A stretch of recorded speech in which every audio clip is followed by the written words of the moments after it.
વાલા મિત્રો, કેમ છો? મજામાં છો ને?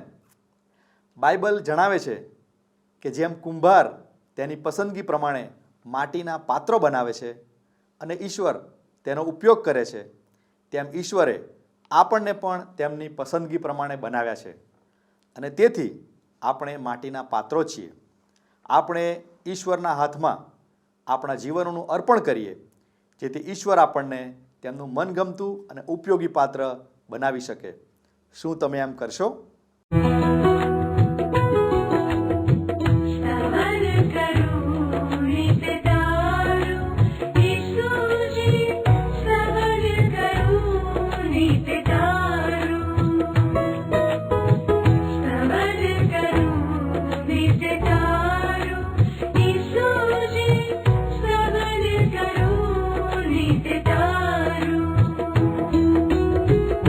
आज सवारे साध सुनी तव महिमा करूं प्रभु तारो,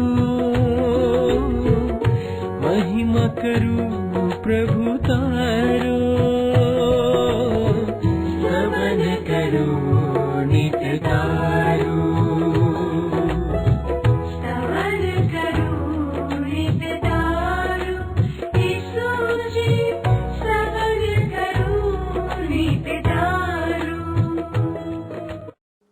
નમસ્કાર મિત્રો, આ છે સ્તવન કાર્યક્રમ. તમે આજે આ કાર્યક્રમમાં ભાગ લઈ રહ્યા છો તેથી મને ખૂબ આનંદ થાય છે.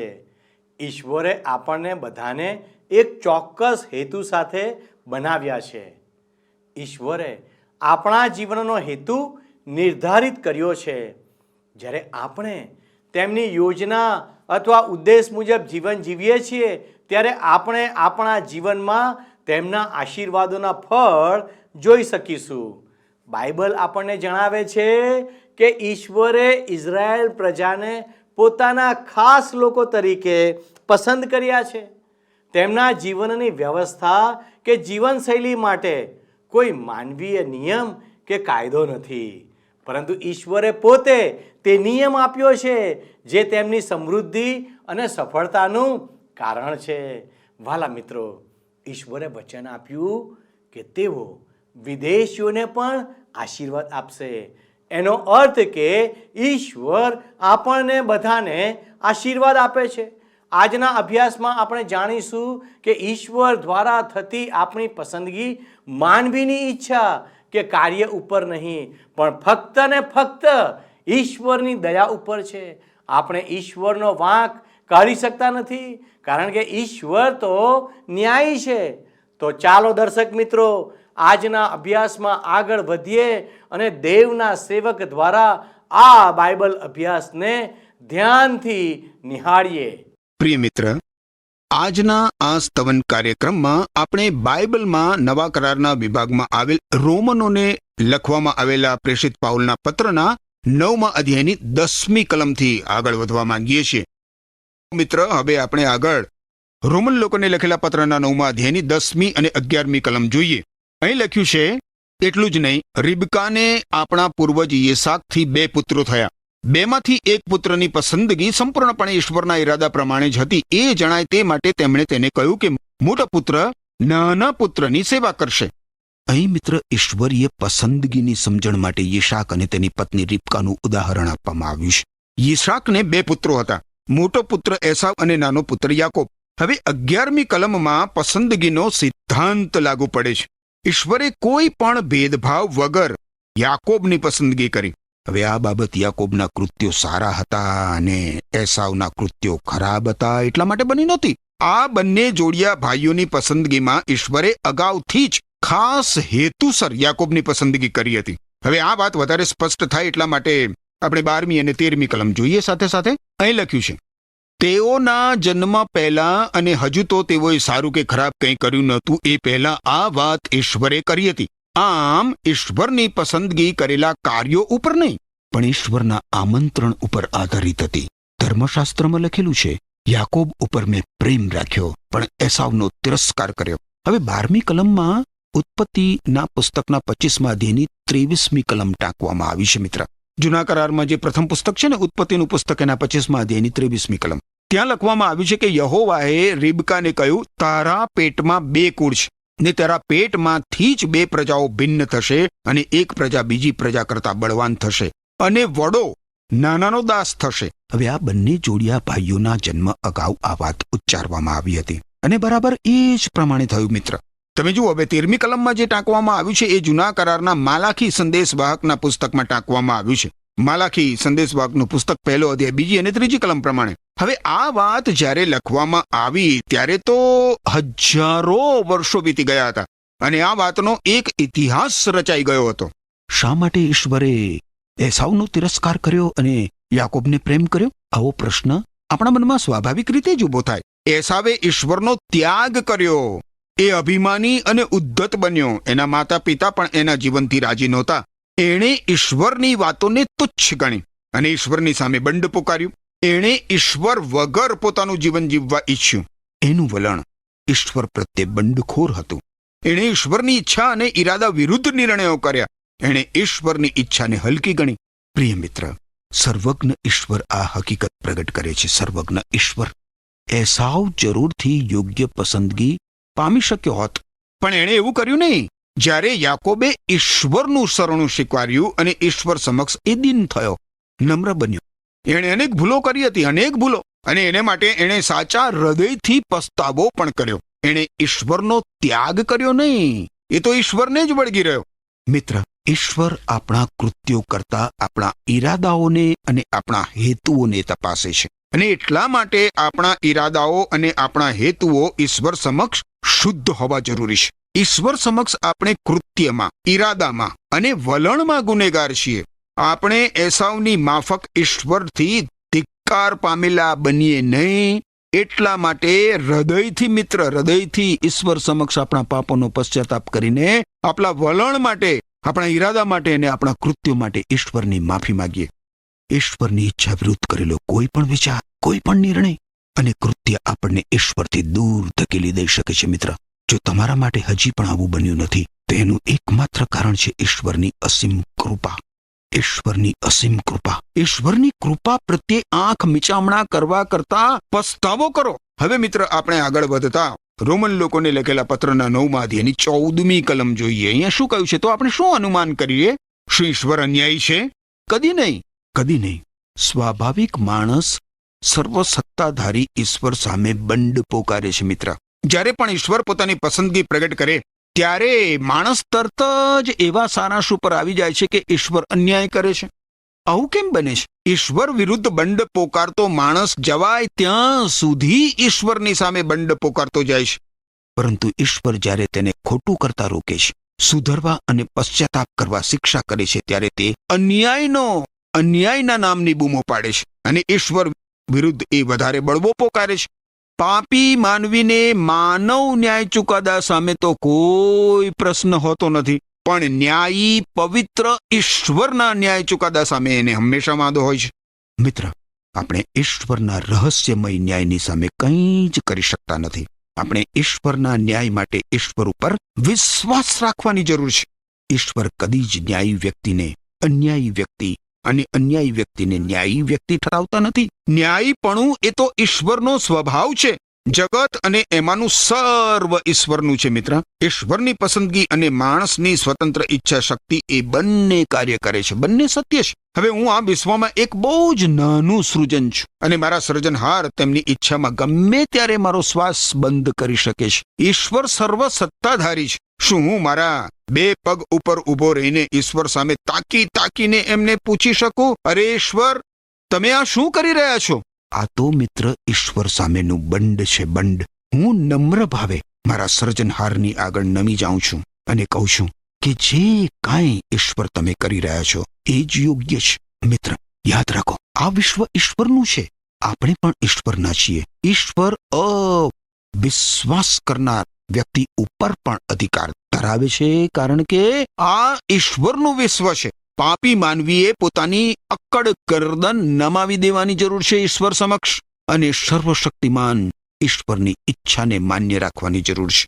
યાદ રાખો મિત્ર, ઈશ્વર કદી જ ઈશ્વર આપણું અહિત કરતા નથી. શક્ય છે આપણે ખોટી પસંદગી કરી હોય, ખોટા નિર્ણયો કરીને ઈશ્વરની ભલાઈ પ્રત્યે બળવો પોકાર્યો હોય, પરંતુ એના માઠા પરિણામ માટે પોતાને નહીં પણ ઈશ્વરને દોષિત ઠરાવીને વધારે બંડખોર આપણે બનીએ છીએ. પણ યાદ રાખો મિત્ર, યાદ રાખો, ઈશ્વરમાં કોઈ જ અન્યાય નથી. ખેર, આગળ વધીએ, 15મી કલમ જોઈએ. તેમણે મોશેને જણાવ્યું, કોઈના ઉપર દયા કે કૃપા હું મારી ઈચ્છા પ્રમાણે કરીશ.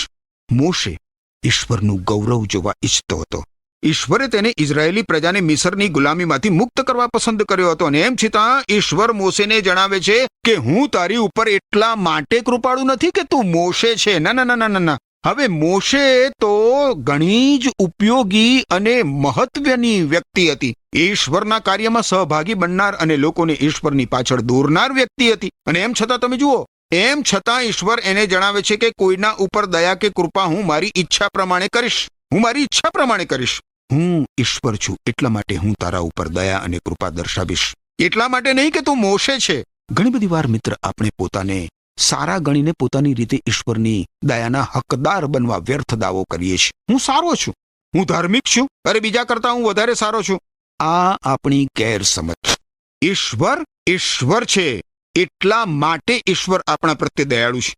ઈશ્વરની કૃપાથી આપણો ઉદ્ધાર થાય છે, આપણા દુષ્કર્મોના બંધનોમાંથી, આપણા પાપોની શિક્ષામાંથી મિત્ર. અને એ જ કૃપામાં આપણે આગળ વધવાનું છે. ઈશ્વરની કૃપામાં પ્રેષિત પાઉલ પોતાને પાપીઓમાં મુખ્ય ગણાવે છે. આજે હું ઈશ્વરે કરેલા મારા ઉદ્ધાર માટે તેમની સ્તુતિ કરું છું મિત્ર. મારા જેવા પાપીને ઈશ્વરે બચાવી લીધો છે મારા પાપોની શિક્ષામાંથી. તમે પણ મિત્ર પ્રભુ ઈસુ ખ્રિસ્તમાં આવો જ અનુભવ પ્રાપ્ત કરી શકો છો. 16મી કલમ જોશો આગળ, રોમન લોકોને લખેલો પત્ર 9મો અધ્યાય. અહીં લખ્યું છે, આથી પસંદગીનો આધાર માણસની ઈચ્છા કે કાર્ય પર નહીં, પણ ફક્ત ઈશ્વરની દયા ઉપર છે. ઈશ્વરની દયાનો આધાર માણસની ઈચ્છા અને માણસના બદલાવ ઉપર આધારિત નથી. માનવ ઈચ્છા અને માનવ કૃત્ય ઈશ્વરને કૃત્યો કરવા પ્રેરતા નથી. માણસ ઈચ્છે છે અને માની પણ લે છે કે તેના સુકૃત્યોને લીધે ઈશ્વર તેની તરફેણ કરવી જોઈએ. આ એ શક્ય છે કે આપણી ઈચ્છા અને આપણી કરણીઓ ઈશ્વરની કૃપાને પ્રાપ્ત કરી લેવા માટે ના હોય, અને એમ છતાં ઈશ્વરની દયાને, ઈશ્વરની કૃપા તો માત્ર ઈશ્વર દ્વારા જ આપણને પ્રાપ્ત થઈ શકે છે. ઈશ્વર આપણી ઉપર દયા દર્શાવે છે મિત્ર.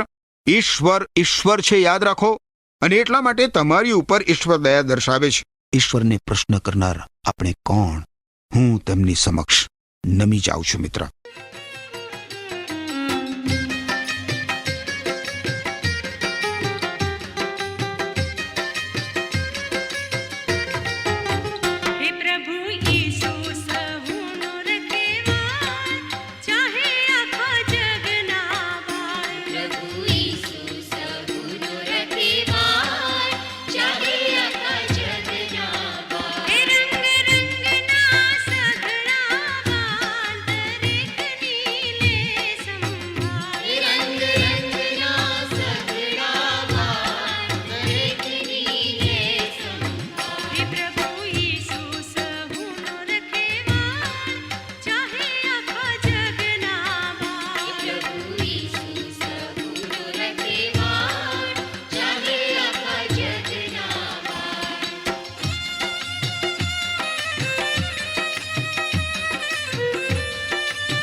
હવે 17 અને 18 કલમો જુઓ તો ત્યાં લખવામાં આવ્યું છે કે શાસ્ત્ર વચન ઇજિપ્તના રાજા ફેરો વિશે કહે છે, તારી મારફતે હું મારું સામર્થ્ય દર્શાવું અને મારું નામ આખી પૃથ્વી ઉપર જાહેર થાય, માટે મેં તને રાજા બનાવ્યો છે. આમ ઈશ્વર પોતાની ઈચ્છા પ્રમાણે કોઈના ઉપર દયા કરે છે અને કોઈનું હૃદય કઠણ કરે છે.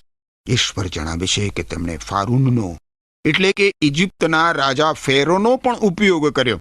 ઈશ્વરે ફેરો રાજાનો કેવી રીતે ઉપયોગ કર્યો? બાઇબલમાં જણાવ્યા પ્રમાણે જે અનર્થો ફેરો રાજાની સમક્ષ આવ્યા તેમાંનો પ્રત્યેક અનર્થ ફેરોને તક પૂરી પાડનારો હતો. પોતાના જીવન વિશે પશ્ચાતાપ કરવા, પોતાના પાપો વિશે ઈશ્વર સમક્ષ પશ્ચાતાપ કરવા માટે. ફેરો એ જાણી શક્યો હતો કે યહોવા એ જ એકમાત્ર ઈશ્વર છે અને એટલા માટે એણે ઈશ્વરને આધીન થવું જોઈએ. પરંતુ શું થયું? ફેરોએ ઈશ્વર સામે બંડ પોકારવાનું ચાલુ જ રાખ્યું. અરે આ ફેરો રાજાને વારંવાર તક મળી, ચેતવણી પણ મળી, પણ એણે તો પોતાનું મન જડ કર્યા કર્યું, પોતાનું હૃદય કઠણ કર્યા કર્યું ઈશ્વર સમક્ષ. ફેરોએ ખરાબ હેતુની ઈશ્વરની વિરુદ્ધ જવાની પસંદગી કરી. આ ફેરો રાજાએ કહ્યું કે હું તો ફેરો રાજા છું અને હું જ નિર્ણયો કરનાર છું.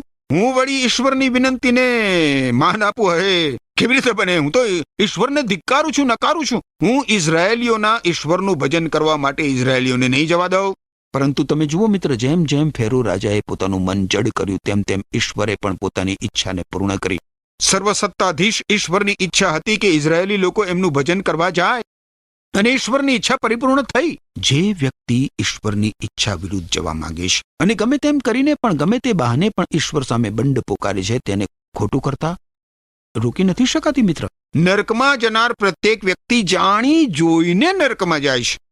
તમે જે કોઈ નિર્ણય કરો છો મિત્ર, એને માટે તમે પોતે જ જવાબદાર છો. હવે તમે કઈ દિશામાં આગળ વધી રહ્યા છો એનો તમારે વિચાર કરવો જોઈએ. ઈશ્વરની ઈચ્છા પ્રમાણે તમે જીવન જીવશો તો તમે જીવન પામશો. ઈશ્વરની ઈચ્છા વિરુદ્ધ જવામાં અશાંતિ છે, અસંતોષ છે અને કેવળ નિરાશા જ રહેલા છે. વિનાશનું મોં તો ઘણું જ આકર્ષક લાગે છે. 19મી કલમ જુઓ. ઈશ્વરના હાથમાં સર્વસત્તા છે એ શીર્ષક નીચે 19મી કલમ કહે છે, તમારામાંથી કદાચ કોઈ કહેશે કે જો આમ જ હોય તો ઈશ્વર માણસનો વાંક કેવી રીતે કાઢી શકે? ઈશ્વરની ઈચ્છાને કોણ અટકાવી શકે? આવું વિચારનાર સ્વભાવે પાપી માણસ છે મિત્ર. જો ઈશ્વર જ માણસનું હૃદય કઠણ કરે તો એમાં માણસનો વાંક શો? ઈશ્વરે જે ધાર્યું છે એ પ્રમાણિત થાય છે. પરંતુ મિત્ર, ઈશ્વરે માણસને સ્વતંત્ર ઈચ્છા શક્તિ એટલે કે મુક્ત નિર્ણય શક્તિ આપી છે. જ્યારે વ્યક્તિ જાણી જોઈને ખોટી પસંદગી કરે છે ત્યારે એ પોતે જ એને માટે જવાબદાર હોય કે નહીં? ઈશ્વર એને રોકવા માટે જાતના અંતરાયો ઊભા કરે છે અને એમ છતાં એ અંતરાયોને કૂદીને ઈશ્વરની ઈચ્છા વિરુદ્ધ એ માણસ જાય છે. ઈશ્વરે માણસને કોઈ કઠપૂતળી નથી બનાવી મિત્ર, યંત્ર માનવ નથી બનાવ્યો. એક સમજદાર, સ્વતંત્ર ઈચ્છા શક્તિ વાળો સ્વતંત્ર વ્યક્તિ બનાવ્યો છે. ખેર, 20મી કલમ જુઓ આગળ. મારા મિત્ર, ઈશ્વરની સામે દલીલ કરનાર તું કોણ છે? તે મને આવું કેમ બનાવ્યું? એવું માટીનું પાત્ર પોતાના બનાવનારને પૂછી શકે નહીં.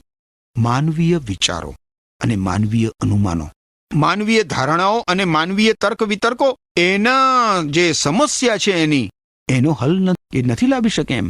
સર્વસત્તાધીશ ઈશ્વરના માં જ રહેવામાં અને ઈશ્વરના ગૌરવમાં જ રહેવામાં જવાબ રહેલો છે. માનવી વિશ્વાસ દ્વારા ઈશ્વરને આધીન થાય છે અને એમ છતાં માનવી ઈશ્વરની ઈચ્છા વિરુદ્ધ જઈને ઈશ્વરના વ્યક્તિત્વ ઉપર અવિશ્વાસ કરે છે અને તે ઈશ્વરના ન્યાય ચુકાદાની નીચે આવી જાય છે. જ્યારે માણસ એટલી હદે ઈશ્વરથી દૂર જવાનો નિર્ણય કરે છે અને પોતાને એક ઈશ્વર માની બેસે છે, ત્યારે સર્વશક્તિમાન ઈશ્વર પોતાના પૂરા ગૌરવમાં અને પોતાના પૂરા મહિમામાં પોતાને સર્વસત્તાધીશ ઈશ્વર તરીકે પ્રગટ કરે છે. ઈશ્વર બહુ જ સ્વાભાવિક રીતે માણસને જણાવે છે કે માણસ તેમની એટલે કે ઈશ્વરની આગળ કશું જ નથી, પણ માટીનો એક ગારો માત્ર છે. એ માટીનો ગારો કુંભાર એટલે કે સર્જનહાર ઈશ્વરના હાથમાં છે. ઈશ્વર એને પોતાની ઈચ્છા પ્રમાણે ઘાટ આપે છે. અરે મહત્વની વાત એ છે મિત્ર કે ઈશ્વર એ ઈશ્વર છે અને વામણો માણસ આ હકીકત બદલી શકે એમ નથી. હવે પછીની કલમોમાં પ્રેષિત પાઉલ તમે જુઓ મિત્ર તો કુંભાર અને માટીનું ઉદાહરણ વાપરે છે. ઈશ્વરે માણસને માટીમાંથી સૃજ્યો છે. ઈશ્વર કુંભાર છે અને આપણે માટી છીએ. જ્યારે ઈશ્વરે માણસને બનાવ્યો ત્યારે એમણે એને બીજું કશું બનાવ્યો નહોતો. માણસ વાનર પણ બનાવ્યો નહોતો. ઈશ્વરે માણસના સૃજન અગાઉ બધું જ બનાવ્યું હતું અને છેલ્લે તેમણે પોતાની પ્રતિમા અને પોતાના સ્વરૂપમાં માણસને બનાવ્યો. ઉત્પત્તિનું જે પુસ્તક છે પ્રથમ બાઇબલમાં, એમાં પ્રથમ 2 અધ્યાયોમાં ઈશ્વરે આ હકીકત આપણને બહુ જ સ્પષ્ટ રીતે જણાવી છે. માનવી માટીનો બનેલો છે, એ આરંભથી માનવી જ છે. હવે આપણે 21મી કલમ જોઈશું. રોમન લોકોને લખેલો પત્ર 9મો અધ્યાય. અહીં શું લખ્યું છે? માટીના વાસણો બનાવનારને માટીનો ફાવે તેવો ઉપયોગ કરવાનો હક છે. માટીના એક જ લોંદામાંથી એક ખાસ વાસણ તે બનાવી શકે છે. ઈશ્વરે આપણ સર્વને મિત્ર એક જ માટીના ગારામાંથી બનાવ્યા છે. જે માટીમાંથી મોશેને બનાવ્યો, એ જ માટીમાંથી ફેરો રાજાને પણ બનાવ્યો હતો, મિસર દેશના ફારૂન રાજાને પણ. શરૂઆતમાં આ માટીનો ગારો એ આપણને ના ગમે એવો, ગંદો અને વિચિત્ર લાગતો હતો, પરંતુ ઈશ્વર તેમની કૃપામાં તેમાંથી હવે વાસણ બનાવે છે. એક વાસણને માન યોગ્ય અને બીજાને બિલકુલ સામાન્ય બનાવે છે. તમારા અને મારા સર્જનહાર ઈશ્વર છે મિત્ર. ઈશ્વર. આપણે જેવા છીએ તેવા ઈશ્વરે આપણને બનાવ્યા છે, પરંતુ પાપને લીધે આપણે પોતાને નક્કામા વાસણ જેવા બનાવી દીધા છે. આપણું રૂપ પાપને લીધે બગડી ગયું છે મિત્ર. આપણે ઈશ્વરની સ્તુતિ અને ઈશ્વરનું ભજન કરવાને બદલે ઈશ્વર સામે બંડ પોકાર્યું છે. પરંતુ આપણે આજે ઈશ્વર સમક્ષ નમ્ર બનીને ઈશ્વરને કહેવાની જરૂર છે કે હે પ્રભુ, હું છું મટોડી અને તું છે કુંભાર. હું છું મટોડી, તું છે કુંભાર. મને તમારા મહિમા માટે ઉપયોગમાં લો. હું આ રહ્યો પ્રભુ, હું આ રહ્યો. તમે મને તમારું ઉપયોગી પાત્ર બનાવો. કેટલી બધી અદ્ભુત બાબતો ઈશ્વરે આજે એમના પવિત્ર વચનોમાં આપણને જણાવી. ઈશ્વર કહે છે કે તમે માટી છો અને હું તમારો કુંભાર છું. અહીં લખ્યું છે, તમે 21મી કલમમાં જુઓ ફરીથી, કે ઈશ્વરની ઈચ્છાને કોણ અટકાવી શકે. 19મી કલમમાં કહેશે કે તમારામાંથી કદાચ કોઈ કહેશે કે જો આમ જ હોય તો ઈશ્વર માણસનો વાંક કેવી રીતે કાઢી શકે. અરે ભાઈ, ઈશ્વરની ઈચ્છાને કોણ અટકાવી શકે? મારા મિત્ર, ઈશ્વરની સામે દલીલ કરનાર તું કોણ છે? આ વચન અને આ પ્રશ્ન આપણને ધ્રુજાવી દે એવો પ્રશ્ન છે મિત્ર. આપણા સર્જનહાર ઈશ્વરની સામે આપણે કેવી રીતે દલીલ કરી શકીએ મિત્ર? આપણે કોણ છીએ ઈશ્વર સમક્ષ? ઈશ્વરના ગૌરવ સમક્ષ, ઈશ્વરના મહિમા સમક્ષ, ઈશ્વરની પવિત્રતા સમક્ષ, ઈશ્વરના સર્વસમર્થપણા સમક્ષ તમે અને હું કોણ છીએ મિત્ર? સર્જનહારની સમક્ષ સર્જન ખરેખર કોણ છે? કુંભારની સમક્ષ માટી કોણ છે મિત્ર? ઈશ્વરની સમક્ષ આપણે કેવી રીતે દલીલ કરી શકીએ? કેવી રીતે આપણે ઈશ્વરને કહી શકીએ કે ઈશ્વર, તમે મને આવો કેમ બનાવ્યો? એવું માટીનું પાત્ર પોતાના બનાવનારને કુંભારને પૂછી શકે નહીં. માટીના વાસણો બનાવનારને માટીનો ફાવે તેવો ઉપયોગ કરવાનો હક છે. અને એટલે જ મિત્ર, મારે અને તમારે ઈશ્વરને રોજ બરોજ એ પ્રાર્થના કરવાની જરૂર છે કે ઓ પ્રભુ, હું છું મટોડી, તું છે કુંભાર. તારા હાથમાં હું માટીના ગારાની જેમ પડું છું. તારા મહિમા માટે પ્રભુ, તારા મહિમા માટે, તારા ગૌરવ માટે, તારા રાજ્યની વૃદ્ધિ માટે મારો ઉપયોગ કર. રોજ બરોજ મને પવિત્ર કર. રોજ બરોજ મારું નવઘડતર કર. રોજ બરોજ પ્રભુ ઈસુ ખ્રિસ્તના પવિત્ર લોહીથી ધોઈને મને શુદ્ધ અને પવિત્ર રાખ. અને મારા જીવનનો ઉપયોગ પ્રભુ નાશમાં જતા આત્માઓને માટે કર. મારા જીવનનો ઉપયોગ પ્રભુ પાપની શિક્ષામાંથી લોકોને બચાવ થાય એ માટે તું કર. મારા જીવનનો ઉપયોગ પ્રભુ તારા રાજ્યની વૃદ્ધિ માટે કર. આ પ્રાર્થના કરનાર વ્યક્તિનો અદ્ભુત ઉપયોગ ઈશ્વર કરી શકે છે. એવી પ્રાર્થના કરવા માટે ઈશ્વર આપણને રોજ બરોજ પ્રેરણા આપો. આમેન. વહાલા દર્શક મિત્રો, યાકૂબની પસંદગી સંપૂર્ણપણે ઈશ્વરના ઈરાદાઓ પ્રમાણે કરવામાં આવી હતી. ઈશ્વરની પસંદગીમાં તેમના ચારિત્રનો કોઈ પણ સંદર્ભ નહોતો. ઈશ્વરની પસંદગી આપણા કાર્યો પર નહીં, પણ ઈશ્વરના આમંત્રણ કે તેડા પર આધારિત હોય છે. આપણા ઈરાદાઓ ઈશ્વરની સમક્ષ શુદ્ધ હોવા જરૂરી છે. યાકૂબે કરારના લાભ માટે કોઈ મહેનત કરી ન હતી. યાકૂબને ઈશ્વરની કૃપાને કારણે કરારનો ફાયદો થયો હતો. સંત પાઉલ વારંવાર આ બાબત પર ભાર મૂકે છે કે કોઈ પણ માણસ પોતાના પ્રયત્નોથી ઉદ્ધાર પામી શકતો નથી. આપણો ઉદ્ધાર સંપૂર્ણપણે ઈશ્વરની દયા પર આધારિત છે. તે એક મફત મળેલી ભેટ છે. આપણે ફક્ત તે ભેટનો સ્વીકાર કે અસ્વીકાર કરી શકીએ. ઈશ્વર કોઈ પણ વ્યક્તિને ફક્ત તેમના પૂર્વજોને કારણે કે તે વ્યક્તિની સારી કરણીઓને લીધે પસંદ કરતા નથી. પરંતુ સંત પાઉલ અહીં ભારપૂર્વક જણાવે છે કે ઈશ્વર પક્ષપાત કરતા નથી, કારણ કે તેઓ ન્યાયી અને સંપૂર્ણ ઈશ્વર છે. જ્યારે ઈશ્વર લોકો સાથે વ્યવહાર કરે છે ત્યારે તેઓ દયા અને પ્રેમથી વર્તે છે. ઈશ્વર લોકોની સાથે તેમની લાયકાત પ્રમાણે વર્તતા નથી. ઈશ્વર કદી પણ ન્યાયીને અન્યાયી અને અન્યાયીને ન્યાયી ઠેરવતા નથી. ન્યાયપણું ઈશ્વરનો સ્વભાવ છે.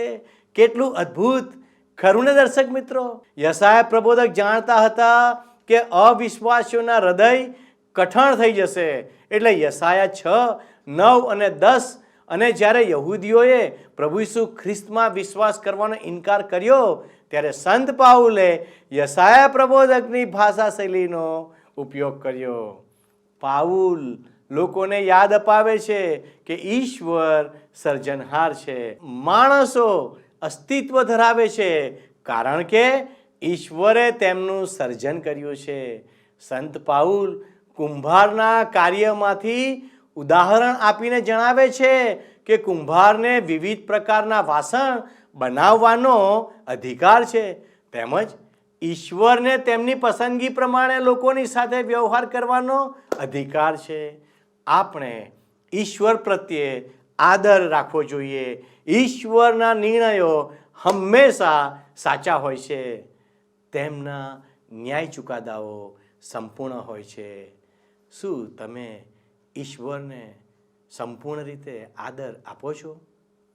શું તમે ઈશ્વરને સંપૂર્ણ રીતે સન્માન આપો છો? આવો આપણે પ્રાર્થના કરીએ.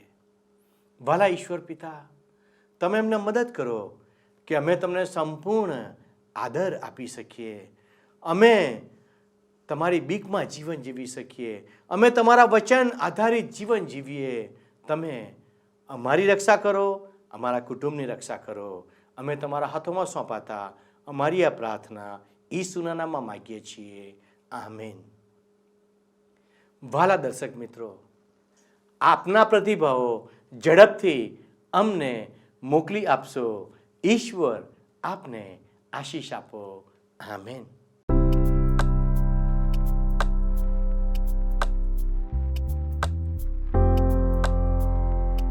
મિત્રો, ગત પ્રશ્નનો જવાબ છે મૂસા.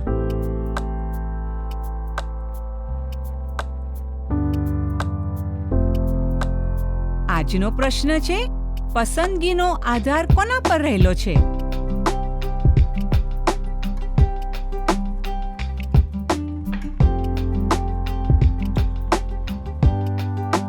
જવાબ આપે સ્ક્રીન પર દર્શાવેલ વોટ્સએપ નંબર પર આપવાનો રહેશે.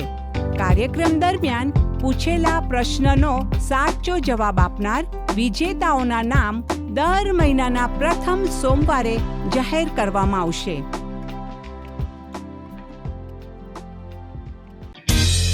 શું તમને આ કાર્યક્રમ ગમ્યો? અત્યારે જ અમને મિસ કોલ કરો.